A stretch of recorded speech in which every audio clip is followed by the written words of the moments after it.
একদিন একটি ছোট বাচ্চা ছেলে তার বাবাকে জিজ্ঞাসা করলো, বাবা, জীবনে সফলতা আসলে কি? তখন বাবা ছেলেকে নিয়ে ঘুড়ি ওড়াতে একটা মাঠে গেল। বাবা ঘুড়ি ওড়াতে লাগলো। ছেলেটি মনোযোগ দিয়ে ঘুড়ি ওড়ানো দেখছিল। কিছুক্ষণ পর সে বলল, বাবা, সুতোর কারণে ঘুড়িটা বেশি দূর যেতে পারছে না, আমরা কি সুতোটা কেটে দেব? এই কথা শুনে বাবা সুতোটি কেটে দিলেন।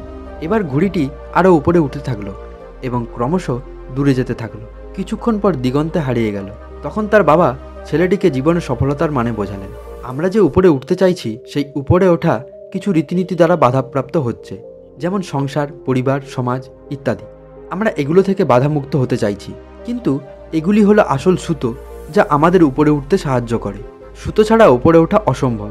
আর আমরা যদি সুতো ছাড়া উপরে উঠতে চাই তাহলে আমাদের সেই অবস্থা হবে যা সুতোহীন ঘুড়িটির হয়েছিল। তাই জীবনে সাফল্য পাওয়ার জন্য সেই সুতোর সাথে কখনো সম্পর্ক বিচ্ছিন্ন করা উচিত নয়।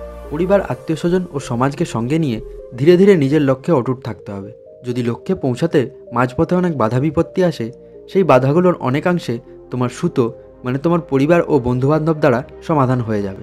আর ধীরে ধীরে তুমি তোমার কাঙ্ক্ষিত সাফল্য পেয়ে যাবে। ভিডিওটি দেখার জন্য ধন্যবাদ। যদি ভিডিওটি থেকে তুমি কিছু শিখতে পারো তাহলে লাইক ও শেয়ার করে দিও। সুস্থ থাকো, সাবধানে থাকো।